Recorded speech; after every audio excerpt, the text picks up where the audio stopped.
In the heart of every living thing, there's a fundamental desire. For a man named David Kruger, that desire had hardened into a creed: solitude. He had fled the noise of humanity for the vast, green silence of the Nisna forest, building a life as a ranger, a warden of a world that asked nothing of him but vigilance. He believed he had shed the need for connection, that the whisper of the ironwood trees was conversation enough. But the universe has a way of confronting a man with the one thing he is most determined to escape. It sent him an orphan. The lion cub was a flicker of life under a fallen log, ribs a fragile cage around a starving heart. Its mother was a ghost, a scent on the wind. David, the man who wanted nothing, found he wanted this creature to live.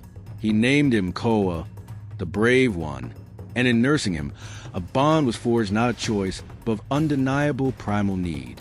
The man's fortress of solitude now had a population of 2.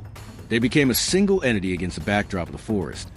The man's long strides and the cub's playful pounce, a shared language spoken in the quiet hours between dawn and dusk. David's desire for isolation had been unconsciously overwritten by a fiercer one. To protect this life, this son of the wilderness he had claimed as his own, this new life, a fragile piece, was shattered by the crack of ancient wood. It was a sound of finality, a sentence passed down by the indifferent physics of the forest. A deadfall, thick as a man's torso, broke free from the cliff above. There was no time for thought, only the animal instinct to turn. It was not enough. The impact was a white-hot explosion of pain in David's leg, pinning him to the earth. The world tilted, the canopy of leaves spinning into a nauseating green blur.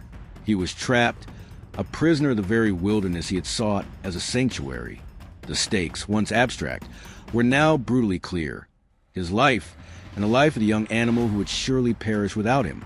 This was the inciting incident, the moment the forest called his bluff. He fought against the timber, muscles screaming, but it was like trying to move a mountain. The bone in his leg had given way with a sickening grate. Blood, dark and warm, soaked through the fabric of his trousers. He reached for his walkie-talkie, his one lifeline to the world he had renounced. It was in pieces, a casualty of the fall, its plastic casing shattered like his own bones. Panic, cold and sharp, began to cut through the shock. He was going to die here. Alone. The word was a mockery now. Koa, who had been scouting ahead, was instantly at his side, a low whine of distress rumbling in his chest.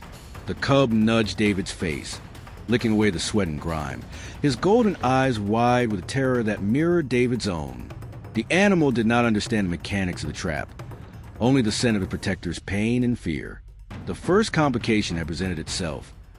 David's own strength was useless. A new plan, a desperate, impossible gamble, formed in his oxygen-starved mind. He grabbed Koa's thick neck, pulling the cub close until their faces touched. His voice was a ragged whisper, a prayer. "Go, Koa. Find help. Go." The cub hesitated, a conflict playing out in his animal mind. The instinct to stay with his wounded pack leader versus the urgency in David's command. It was a choice no animal should have to make. With a final, sorrowful look, Koa growled softly, turned, and vanished into the undergrowth. David was now truly alone, his life wagered on the intelligence and loyalty of a half-grown lion. His only action was to fight the encroaching darkness, to stay conscious for a rescue he knew was less than a miracle away. Koa ran. He ran not with the joy of the hunt, but with the frantic purpose of a messenger carrying a vital dispatch. He bypassed familiar hunting grounds, ignored the scent of prey, his mind fixed on a single objective forged in the crucible of his love for David. The forest, once a playground, became an obstacle course. Thorns tore his coat. Strange sound from deeper woods tested his nerve. But he pushed on, driven by an image of the man pinned and bleeding. He burst from the tree line onto the stark, alien asphalt of Service Road, a place David had taught him to avoid. The sight of the police vehicle was an affront to his senses. A blue and white beast, silent but imposing. Behind its door stood Officer Sophia Fembu. Her reaction was instantaneous, born of years of training and primal caution. Her hand went to her holster. A lion, no matter the size, was an unpredictable threat, a potential tragedy in the making. This was a second, more dangerous complication. Koa had found help, but that help saw him as the enemy. Sophia raised her firearm, her sights centering on the animal's chest. But Koa did not advance. He did not snarl. He did something that defied all her training. He lowered his head and gently placed a broken, blood-smeared object on the ground, the shattered remains of David's walkie-talkie. He then looked up, meeting her gaze not with aggression, but with an unmistakable, desperate plea. It was a look that bypassed protocol and spoke directly to some older, more intuitive part of her soul. "What is it, boy?" she whispered, her voice barely audible. Her partner, arriving in the second vehicle, saw only the textbook threat.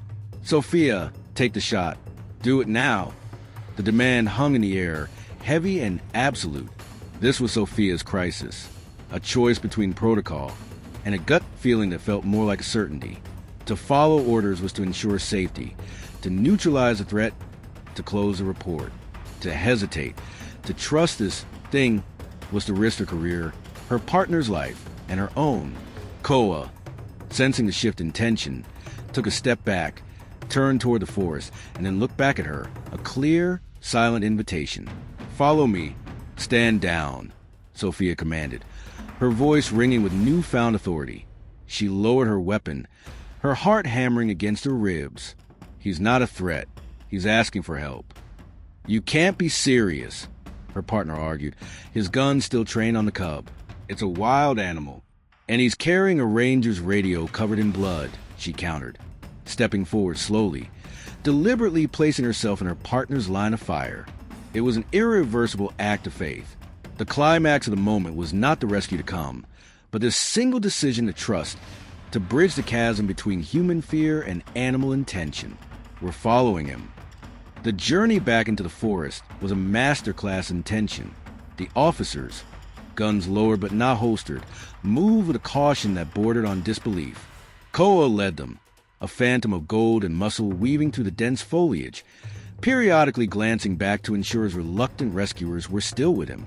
He was their guide, their only compass in a world that was steadily growing darker as the sun began to dip below the horizon. Sophia could feel the minutes slipping away, each one a nail in the coffin of the person she now felt certain was dying somewhere in the gloom. They found him by the sound of his breathing, shallow, ragged gasp behind a curtain of ferns. David was pale, his eyes barely open, his hands still locked on the wood that held him captive. His body had gone cold. Sophia knelt, her fingers finding a thready pulse at his neck. "Medic, now!" she barked into her radio, the professionalism returning now that the mystery was solved. David's eyes fluttered open, focusing first on Koa, who was licking his hand, then on Sophia's face. A faint, cracked smile touched his lips. "My boy," he rasped, his voice a ghost. "He found you." The simple words were a testament, a validation of the bond that had just saved his life. The officers, their skepticism evaporated and replaced with awe, worked together, using a crowbar from their trunk to lever the immense weight off David's shattered leg. The resolution was not found in a ceremony or a medal. It was found in the quiet, sterile environment of a hospital room. Days later, David lay in his bed, his leg encased in plaster, a permanent tribute to his ordeal. The door opened and Sophia entered, not as an officer, but as a visitor. Behind her, on a leash she had argued for 2 days to get approved, was Koa. The cub saw David and the room was filled with a joy so pure it was almost tangible. He scrambled onto the bed, burying his head in David's chest, a series of happy chirps and purrs rumbling from deep within him. David didn't speak. He just held his savior, his son, his eyes closing in a moment of profound gratitude. His character had been irrevocably changed. The man who had built walls of solitude had been saved by a bridge of connection he never intended to build. He had been forced to rely not only on the loyalty of an animal, but on the compassion of the human world he had fled. He had learned that true strength was not in isolation, but in the courage to accept help. Sophia watched them, a silent witness to their reunion. Her arc, too, was complete. The officer who lived by the book had thrown it away to read the language of the heart. She had stared down her own fear and the rigid structure of her profession and chosen empathy. The experience had remade her, leaving her with a wisdom that could not be taught in any academy. Months later, David returned to his cabin. He walked with a limp, a permanent rhythm that marked him as a man who had been broken and remade. The forest was no longer just a sanctuary. It was a place of profound memory, of sacrifice and salvation. His life was not the same. It was quieter, yet fuller. Sophia was a regular visitor.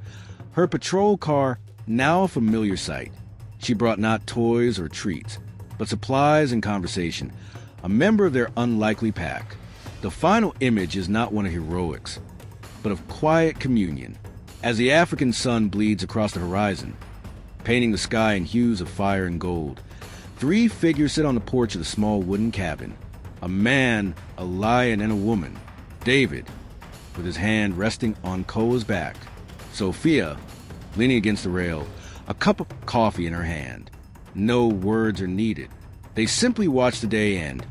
A silent triad bound by a moment of crisis that revealed a deeper truth. A man does not escape the world by running from it. He finds his place in it through the bonds he is brave enough to forge, and the love he is humble enough to receive.